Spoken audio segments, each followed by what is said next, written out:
নাসির পাটোয়ারির উপরে ময়লা পানি মারা হয়েছে। আল্লাহ আপনাদেরকে রহম করুন, আল্লাহ আপনাদেরকে হেদায়েত দান করুন এবং আল্লাহ আপনাদেরকে আমার চান্দাবাজি থেকেও মুক্তি দিন। ওই একই আসনে হাদির উপরেও মারা হয়েছিল ময়লা পানি। চান্দা বাসের লোকেরা এটা করিচ্ছে। হাদিকেও এইভাবেই পানি মারা হয়েছিল প্রথমে, একবার না কয়েকবার। আচ্ছা, সারা দেশে তো ক্যাম্পেইন হইতেছে, বারবার ওই একই আসনে কেন বারবার চান্দা বাসের প্রতিপক্ষের উপরে এই কাজ করা হইতেছে? কারণ আছে, আমরা এটা দেখব। আপনারা দেখেছেন সারা বাংলাদেশ দুই ভাগে ভাগ হয়ে গেছে, খেস কলে ফিট হয়ে গেছে। ইন্ডিয়ার এক সাবেক জেনারেল কইয়া দিছে কি আসিচ্ছে জানেন? এটা জানেন না? হিন্দি আপকে সমঝ আতা হ্যাঁ না? হিন্দি ফিল্ম দেখেন না? আলাপটা গেলে হিন্দি, তাই সাবটাইটেল আছে, আগে শুনেন, শুনলে বুঝবেন ইন্ডিয়ার করে দেওয়া চিত্রনাট্য অনুসারেই সব চলিচ্ছে। শুনেন। हम वेट सिर्फ इलेक्शन का कर रहे हैं। इलेक्शन होने दीजिए। तारिक क्या नाम है उनका, जो बीएनपी के जो अभी तारिक रहमान जो है प्रेसिडेंट है आफ्टर हिज मदर एक्सपायर्ड, उनके जाने के बाद उन्होंने बोला है, एक नया नारा दे दिया। देखिए, आते ही नारा भी बदल गया। न रावलपिंडी न हिंदुस्तान, केवल बांग्लादेश। ये पहली सीढ़ी है, कुछ दिन के बाद हो जाएगा रावलपिंडी गई भाड़ में, हमारे साथ हिंदुस्तान। तो ये जो टेक्निक चल रही है, अब हमको इंश्योर ये करना है कि बांग्लादेश को हमको रखना है, बांग्लादेश हमको बिखेरना नहीं है। इसका कारण क्या है? जितने घुसपैठिए हमारे पास आए हैं, इनको कहीं ना कहीं तो भेजना पड़ेगा ना भाई। শুনিছেন তারেক রহমান কইছে পিন্ডি না দিল্লি না, সবার আগে বাংলাদেশ, এরপরে পিন্ডি বাদ দিয়ে দিল্লির দিকে যাবি, তাই কইছে না? এটাই হইতেছে প্ল্যান। তারেক রহমানের উপরে কি আস্থা ইন্ডিয়ানদের দেখেছেন? হাসিনার উপরে গেলে এত আস্থা ছিল না ইন্ডিয়ার। আসলে তো বিএনপির উপরে আস্থা থাকারই কথা। এই বিএনপি তো ইন্ডিয়াতে থাকা হাসিনা ফিরে আনিছিল। এই বিএনপি তো 15 আগস্টের বিপ্লবীদের দেশ ছাড়া করেছিল। এই বিএনপি আরামসে তাদেরকে হাসিনার হাতে তুলে দিছে যেন ফাঁসি দিবার পারে। এই বিএনপি হাসিনার দুঃশাসনকে দীর্ঘায়িত করছে। ঈদের পরে আন্দোলন, ঈদের পরে আন্দোলন বইলা বইলা পুরা জাতির জীবন থেকে 16টা বছর কাইরা নিছে এই বিএনপি। ভরসা করেছিল বিএনপির উপরে। এই বিএনপি 2013 সালের 5ই মে খালেদা জিয়াকে সরাই নিয়ে গেছে মাঠ থেকে, আর মাদ্রাসা ছাত্রদের হাসিনার গুলির মুখে ফেলাই দিছে। তাছাড়া 2013 সালে হাসিনা জয় বাংলা হয়ে যায়। এই বিএনপি তার দুঃশাসন দিয়া 111-এর রাস্তা খুলে দিছে। ইন্ডিয়ার হাতে যে বাংলাদেশ তুলে দেওয়া হয়েছে, 111 হয়েছে, এ করিছে কে? বিএনপির করে দেওয়া জেনারেল মইনুল আহমেদ। অনেকজনকে টপকায় মইনুলকে করছে। এই বিএনপির মধ্যে আছে রয়্যাল লোক, আমার কথা না, বিএনপির শীর্ষ নেতা আলতাফ চৌধুরী বলে গেছে। শোনেন আর একবার। বিএনপির কিছু লোক আছে যারা নন আননোন না, নূতন না, পুরানা, নন রয়ের এজেন্ট। শুনেছেন? ইন্ডিয়ার পছন্দ তো বিএনপি। সুবীর ভৌমিকের কাছে আবার শুনেন, বারবার শোনা ভালো। ভারত বাংলাদেশে কোন সরকার চাইবে? খুব সোজা উত্তর আমি তোমায় দিয়ে দিচ্ছি। Awami League is not in election, next best option is BNP, obviously not Jamaat. তারা অলরেডি 50 লাখ লোক নিয়ে জেহার টেয়াদের হুমকি দিচ্ছে। ফলে জামাত অবভিয়াসলি ইন্ডিয়া চাইবে না। অত অনেক কথা, ডিপ্লোম্যাটিক কথা বলে তো লাভ। কানেকশনটা হচ্ছে 71। আমরা একসাথে, আমার সৈন্য এবং মুক্তিযোদ্ধারা রক্ত ঝরিয়েছে, সেই সুবাদে Awami League. This is the historical fact. তো এই জায়গাতে হঠাৎ করে আজকে অন্য কিছু ডাইনামিক্স চলে আসবে, এটা তো আশা করাটাও ভুল। কিন্তু যে গভর্নমেন্ট আসবে তার সাথে ইন্ডিয়াকে তো ডিল করতে হবে। এই বিএনপির একমাত্র কাজ হইতেছে এবং মিশন হইতেছে আওয়ামী লীগকে ফিরে আনা। ইন্ডিয়া জানে যে এটা অপদার্থের দল, এটা এক্সপোর্ট কোয়ালিটির ভালচুন, এটাও জানে। দেশ চালাইতে পারবে না, এটাও জানে। আপনারা দেখেন বিএনপির শাসনগুলো সবকটা ফেলিওর। জিয়াউর রহমান একটা বাদ দেন, এটা অস্থির সময় তিনি শাসনভার নিয়েছিলেন, অল্প সময় শাসন করছিলেন। তারপরে দেখেন সাত্তার, এটা মিলিটারি কু করে সরাই দিচ্ছে, সে মিলিটারি কু ঠেকাইতে পারে না, এতই অথর্ব। খালেদা জিয়ার ফার্স্ট টার্মে শেষ হয়েছে নিত্যদিন হরতালে তত্ত্বাবধায়ক সরকারের দাবিতে। আর একটা বিনা ভোটের ইলেকশন করেছিল খালেদা জিয়ার সরকার, কইরা একটা অধিবেশন করছে, একদিন সম্ভবত অধিবেশন করে ক্ষমতা ছেড়ে ভাগছে। সেকেন্ড টার্ম 68 জেলায় বোমা হামলা হয়েছে, গ্রেনেড হামলা হয়েছে। সেই গ্রেনেড হামলা একটা সুষ্ঠু তদন্ত পর্যন্ত করতে পারে না বিএনপি সরকার। বাংলা ভাইয়ের উত্থান হয়েছিল, সে মানুষের ধরে ধরে পিটাইতো, আর ওই মানুষ যে আর্তনাদ করতো সেটা মাইকে শুনাইতো। জানেন কি বিভৎস! আর শাসন শেষ হয়েছে 111 আর লগিব ওইটার তাণ্ডব দিয়া ঠেকাইতে পারেনি বিএনপি তখন ক্ষমতায়। তারেক রহমান কইতেছে স্থিতিশীলতা আনবে। এডিটর সাহেব আর হাসবুন না, ঘোড়া হাসবি এখন।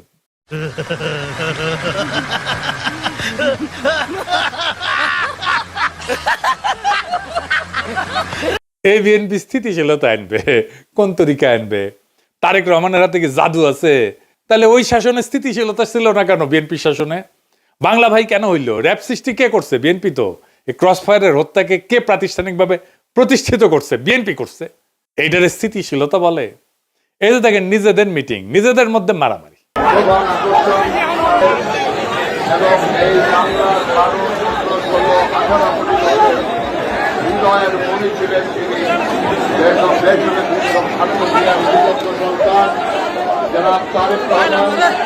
দেখেছেন? দেখেন তারেক রহমানের উপস্থিতিতে মারামারি।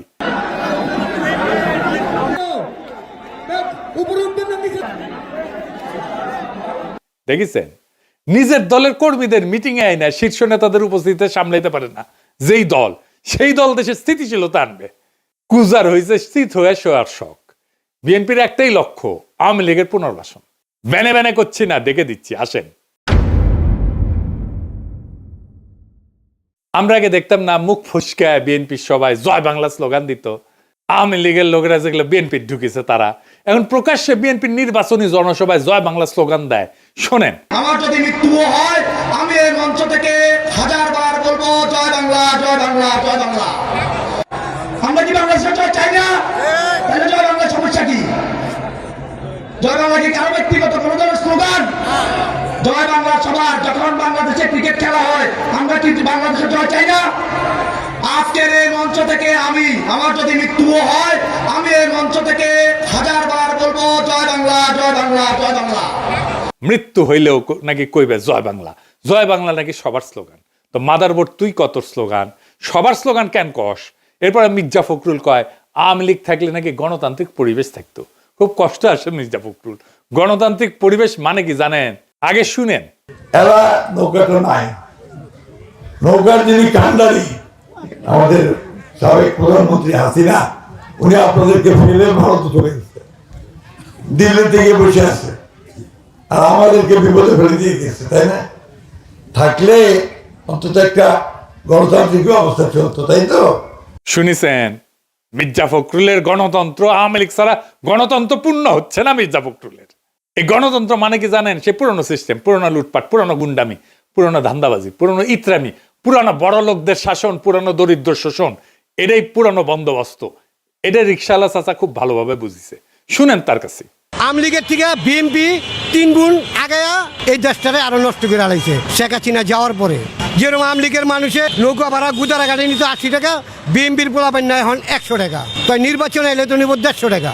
গুদারাটা পার হয় হ্যাঁ প্রতিদিন টাকা দেওয়া লাগে। তো যেরকম আমি এই রিক্সাটা পাইতেছি আওয়ামী লীগের টাইমে দিচ্ছি 80 টাকা, এখন আওয়ামী লীগ চলে গেছে, এখন বিএনপির আমলে দেওয়া লাগে আমার 100 টাকা, তার ক্ষমতা এলে দেওয়া লাগবে 150 টাকা। দেশ তো এই দুইজনেই চালায়, আওয়ামী লীগে চালায় আর বিএনপি, এই দুইজনেই মারুক কাটুক জ্বালাক পুরাক এই দেশের মানুষ এরাই এই দুইজনে চায়। হয়তো এই 10 বছর চালাই গেছে, এরা আবার 10 বছর সুযোগ দিব।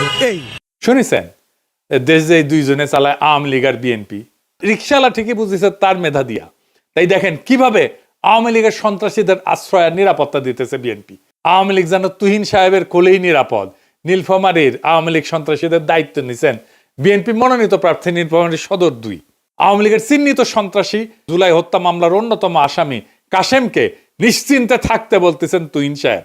তিনি নাকি নীলফামারীর চিহ্নিত সন্ত্রাসীদের মামলার বিষয়টা দেখতেছে এবং আওয়ামী লীগের ঊর্ধ্বতন নেতৃত্বের সাথে নাকি তাদের কথা হইতেছে। ব্যানে ব্যানে করছি না, শুনেন।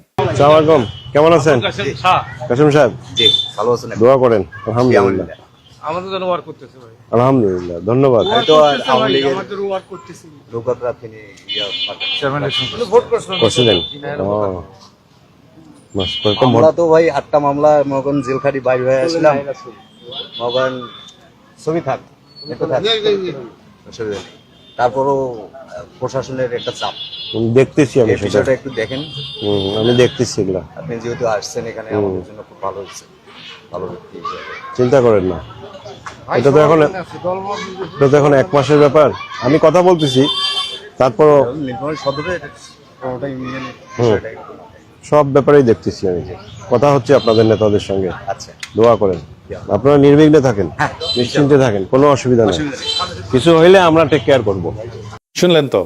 তারপরে বিএনপির নেতা ওই যে আসাদ আসিফ নজরুল তারে অ্যাটর্নি জেনারেল বানিয়েছিল, সে কি কয় দেখেন কেমনে সে আওয়ামী লীগকে বাঁচাইছে, নিজের মুখে করছে শুনেন। এই আওয়ামী লীগকে যখন 24-এর পরে, আগস্টের পরে নিষিদ্ধ ঘোষণা করার জন্য জামাত ইসলামের পক্ষ থেকে রিট পিটিশন দায়ের করেছিলেন, আওয়ামী লীগকে সারা জীবনের জন্য হাইকোর্ট যাতে নিষিদ্ধ করে। আমি অ্যাটর্নি জেনারেল ছিলাম, আমি দাঁড়িয়ে বলেছিলাম যে পিটিশন নিয়েছেন, যারা পিটিশন নিয়ে এসছেন তাদের অধিকার নাই একটা আদর্শকে হত্যা করা। আওয়ামী লীগে যেমন খুনি আছে, আওয়ামী লীগে অনেক আদর্শিক সৈনিকও আছে। সেদিন আমি সেটা আওয়ামী লীগের রেজিস্ট্রেশন বাতিল করার জন্য হাইকোর্টে বাধা দিয়েছিলাম। শুনেছেন তো? এখন কইতে পারেন তো বিএনপি তো ভালোই করবি, নির্বাচনে এত লোক আসছে তারেক রহমানের জনসভায়। এই প্রসঙ্গে আব্দুল্লাহ আবু সাইদের একটা ইন্টারেস্টিং গল্প বলি, শোনেন, মজা পাবেন। আব্দুল্লাহ আবু সাইদ করছে যে গুলিস্তানে সেই 70-এর দশকে সবাই দেখে যে ঝাঁপে পড়িচ্ছে অনেক মানুষ একটা কিছুর উপরে, ঝাঁপে পড়িচ্ছে অনেক মানুষ। কিসের উপরে ঝাঁপে পড়িচ্ছে কেউ বুঝতে পারছে না, কিন্তু কিছুর উপরে ঝাঁপে পড়িচ্ছে। উনিও গেলেন, জিগাইতেছেন ভিতরে কি, কিসের উপরে ঝাঁপে পড়িচ্ছে মানুষ। তো পাবলিকে কয় গাড়ির মধ্যে সাবানা, মানে সাবানা গাড়ির মধ্যে দিয়ে যাচ্ছিল, কেউ দেখিছে সাবানাক যে ঝাঁপে পড়িছে, গাড়ি ধরিছে, ঝাঁপে পড়িছে, গাড়ির মধ্যে সাবানাক দেখবি। তো পরে পুলিশ দেখে সাবানাকে উদ্ধার করা লাগিছে। আপনি ইলিয়াসকে নিয়ে যান বাংলাদেশ, এরকম গাড়ি দেন, লোক বল দেন, বাজেট দেন, মিডিয়ার কাভারেজ দেন, দেখেন ইলিয়াসকে দেখতে আসবে এইভাবেই লোকেরা। এটা হয় গাড়ির মধ্যে তারেক রহমানকে এভাবে দেখতে আসছে, গাড়ির মধ্যে যেমন সাবানাক দেখতে আসছিল। মানুষ ফার্স্ট অ্যাপিয়ারেন্সে বড় দলের নেতাকে এইভাবে দেখতে আসে। হাসিনাকেও এভাবে দেখতে আসতো। হাসিনা যেটি যেত জনারণ্য হয়ে যেত, সেটি মুরব্বীদের জিজ্ঞেস করে দেখেন। তার মানে এই না হাসিনা জিততো ইলেকশনে, তার মানে এই না হাসিনা প্রচুর জনপ্রিয়। 2013-তে ইমরান খান ইলেকশন করিচ্ছে, সে একইভাবে ভেঙ্গা পড়তো জনগণ। আল জাজিরা করছে, ইংরেজিত করছে, ঠিকই কইছে, ইংরেজি যেহেতু কইছে তাই না, তো বাংলা করে কই জনসমর্থনের এক জোয়ারোচ্ছ্বাস, ধারাবাহিক জনসভা, একের পর এক প্রকাশ্য উপস্থিতি এবং তরুণ ভোটারদের মধ্যে তৈরি হওয়া গতি, এসব ভাষায় তার প্রচারণা ঘিরে ব্যাপক জন উৎসাহের ইঙ্গিত দেয়। টাইম ম্যাগাজিন করছে রক গানের অনুষ্ঠানের মতো হইতেছে জনসভা, মানে রকস্টার ইমরান খান। ইলেকশনে ইমরান খান মেল্লো ডাব্বা। এই একই ইমরান খান ফেনোমেনন হবে গাড়ির মধ্যে তারেক রহমানের, গাড়ির মধ্যে সাবানার মতো। বুঝেছাও? অনেক সময় মানুষ দেখতে আসে, শুনতে আসে, ভোট দিতে আসে না। তারেক রহমানের ভোট না, এগুলা দেখবার আসিচ্ছে গাড়ির মধ্যে সাবানার মতো।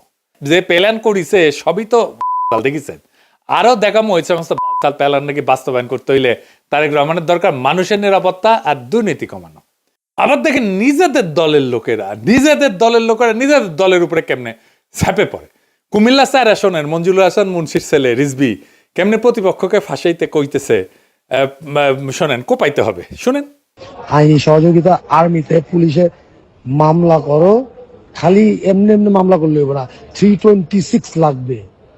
326 যদি তোমার না করতে পারো, একটা হিরিঞ্চি লও, আর 1000 টাকা দাও, আর হাতে কোপ দাও, 8-10টা সিলি দাও, 326 করাও। রিমন সুমন মতিন বাল সাল যা আছে সব গুলাকে ধরে লাগবে, এইটা করো। কিন্তু 326 মিনিমাম আর ওভার, নাহলে কিন্তু মামলা করার লাভ নাই। চট্টগ্রামের রাউজানে বিএনপি কর্মী বাড়ি থেকে বিপুল পরিমাণে অস্ত্র উদ্ধার, দেখেন। চট্টগ্রামে এক বিএনপি কর্মীর বাড়িতে গভীর রাতে অভিযান পরিচালনা করে বিপুল পরিমাণে দেশি বিদেশি অস্ত্র, গোলাবারুদ ও মাদক উদ্ধার করেছে র‍্যাব-7। এ সময় ওই বিএনপি কর্মী সহ 2 জনকে গ্রেফতার করা হয়। ওরা যে ভোটে কারচুপি করবি ওটা কিন্তু ঠিক হয়ে আছে। এই যে শরীফ বিএনপির প্রার্থী, ওর আপন খালাতো ভাই, ওর নাম বোধহয় অল্টু, জনগণকে উদ্দেশ্য করে করছে যে এমপি তো আমরা হবই, আপনারা কেউ ভোট না দিলেও আমরা এমপি হব। শুনেন, এমপি তো আমরা হবই, আপনারা কেউ ভোট না করলাম। ওই আবার আলমডাঙ্গা এই উপজেলা বিএনপির নাকি বর্তমান সাধারণ সম্পাদক। তার মানে ভোটের দিন কি করবি আগে জানিয়ে দিল। দেখিসাও, এইগুলো হইতে plan. I have a plan, এই প্ল্যান দেখিচ্ছেন, দেখেন। ঝালকাঠির দোয়া মাহফিল করিচ্ছে বিএনপি নিজেদের মধ্যে, সেটিও দুই দল হইলে বাড়াবাড়ি করিচ্ছে। দেখেন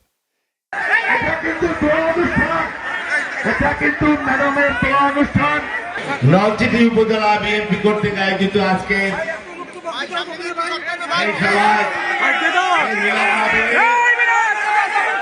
এই দল আনবি স্থিতিশীলতা কয় কেমনে লজ্জা করে না এদের।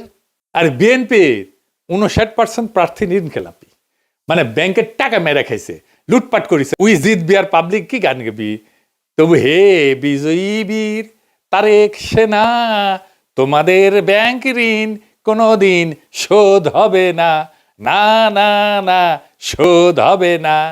তুই ব্যাংকের ঋণ শোধ করতে পারিস না, তো দেশ সেবার কাজ হয় কে? ওই টাকা আর শোধ দিবি না, তাই ইলেকশনে দাঁড়িয়েছে। এক ক্যান্ডিডেট দেখায়, দিরাই সাল্লার ক্যান্ডিডেট, মুরব্বী মানুষ।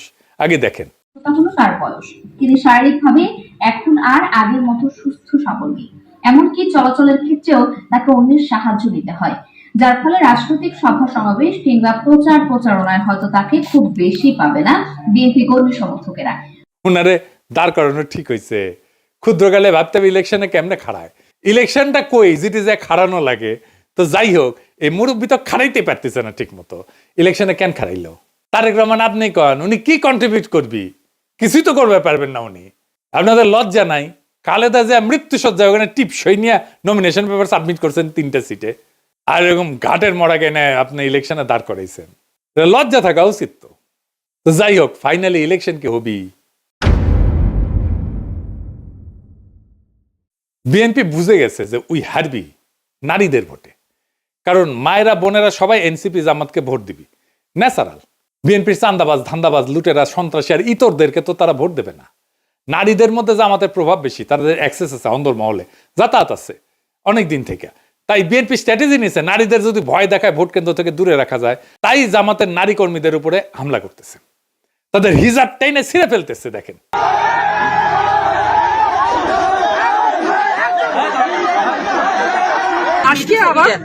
আজকে আবার ওই যে ওই মহিলা আমাদের কর্মী ঢোকার কারণে ওনারা এক পর্যায়ে বোরখা খুলি নেন, আবার হিজাব খুলে এসে দেখলাম যে হিজাব খোলা বা হিজাব কার মুখে আছে মূলত এই ঘটনা থেকে শুরু হয়ে এখানে 2-3টা মোটরসাইকেল ভাঙচুর হলো, আবার বাড়ির ভিতরে কিছু ইট পাটকেল মারলো, বাড়ির ভিতরেও দেখলাম 2টা মোটরসাইকেল। শুধু তাই না, তার আগে ঘোষণা দিছে জামাতের নারী কর্মীদের সায়া নাকি খুলে নিবে। কথা বলে ছোট কোরআন শরীফ মাথায় দিয়ে যদি আমাদের মেয়েদেরকে শপথ করতে যাই, আমি বলতে চাচ্ছি আমার বিএনপির নেতৃবৃন্দ ওই জামাতের মেয়েদের ছায়া খুলে নেবে বলে দিলাম। যদি আবার আপনারা গ্রামে লাগান, সি সি সি সি সি তারেক রহমান সি, এই সমস্ত ইতরদের নেতা আপনি, ইতরদের গডফাদার আপনি। এই ইতরদের দেশ চালাইতে দেবেন আপনারা? এই ইতরদের আপনি ক্ষমতায়িত করবেন নাকি দেশ থেকে বিতাড়িত করবেন পাছায় লাথি দিয়া হাসিনার মতো? এদের 12ই ফেব্রুয়ারিতে ব্যালটে জবাব দিবেন। এদের বিতাড়িত করতে হবে বাংলাদেশ থেকে। যা ঐক্য কর, গণতন্ত্র কর আওয়ামী লীগের সাথে ইন্ডিয়ায় গিয়া। ওরা গেছে ভাগিছে, তোরাও ভাগবু। মির্জা ফখরুল কলেজ স্ট্রিটে বই কিনবি আর কাউয়ার সাথে কফি হাউসে বসে কফি খাবি। এইটা সাহেব কাউয়ার সাউন্ড দেন, আরো জোরে, আরো জোরে দেন, আরো জোরে। ডাবল কাউয়া, মির্জা এক কাউয়া আর কাদের এক কাউয়া। প্রচুর গণতন্ত্র হবি তখন। তবে ইন্ডিয়া তার প্ল্যান কলে ফাইনাল করে ফেলেছে, কেমনে সে খেলবি জানেন। এটা আসেন, এটা নিয়ে আলাপ করি। আপনারা জানেন যে সে ইন্ডিয়া বাংলাদেশে তাদের দূতাবাসের কর্মকর্তাদের পরিবারদেরকে সরাই নিয়ে গেছে, আর তাদের বাংলাদেশ দূতাবাসকে নন ফ্যামিলি পোস্টিং হিসেবে ঘোষণা করেছে। মানে এখানে ফ্যামিলি থাকবি না, শুধু কর্মকর্তা থাকবি। মানে যেই জায়গায় যুদ্ধ হয়, রাষ্ট্র দুর্বল, নিরাপত্তা দুর্বল, রাষ্ট্র ভেঙ্গে পড়তেছে, সেই দেশের দূতাবাসগুলোকে নন ফ্যামিলি পোস্টিং হিসেবে ঘোষণা করে দূতাবাসগুলো। ইন্ডিয়া ইলেকশনের জন্য পাগলা হয়ে গেছিল, এই জন্যে তার প্ল্যান এটাই ছিল বিএনপি ক্ষমতায় আসুক, তারপরে বাংলাদেশের বিরুদ্ধে অর্থনৈতিক আর কূটনৈতিক যুদ্ধ শুরু করবে। সেই জন্যই সে দূতাবাস খালি করে ফেলছে। বিএনপি ক্ষমতায় থাকলে এই যুদ্ধ শুরু করলে বিএনপি কোলাপস করবে আর আপা চট করে ঢুকে যাবে বাংলাদেশের মধ্যে। এই পরিকল্পনা ভেস্তে দিতে হবে। ইন্ডিয়ার চাপ যারা সহ্য করতে পারবে তাদেরকে ভোট দেবেন আগামী 12ই ফেব্রুয়ারিতে। যারা বাংলাদেশকে দৃঢ়ভাবে শির দ্বারা উঁচু করে আগায় নিতে পারবে তাদেরকে ভোট দেবেন। যেই জোট ইনসাফের কাফেলা নিয়ে আমাদের আজাদির দোরগোড়ায় পৌঁছে দেওয়ার হিম্মত রাখে তাদের ভোট দেবেন। এই এপিসোড শেষ করব একটা ভিডিও ক্লিপ দিয়া, এক ব্যবসায়ীর উপরে বিএনপির অত্যাচারের কথা তার মুখেই শোনেন আর ভাবেন কোন আপদ, কোন জালেম ক্ষমতা আসতে চায়। আমরা কুত্তা তাড়াইতে গিয়া ন্যাকড়াকে যেন না নিয়ে আসি, খেয়াল রাখবেন, মনে রাখবেন বাংলাদেশের স্থিতিশীলতার শত্রু তিনটা জিনিস, বিএনপি, আওয়ামী লীগ আর ইন্ডিয়া। তিনটেই এখন একসাথে, আমাদের তিনটেকেই পরাজিত করতে হবে।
আমি আইনের প্রতিষ্ঠা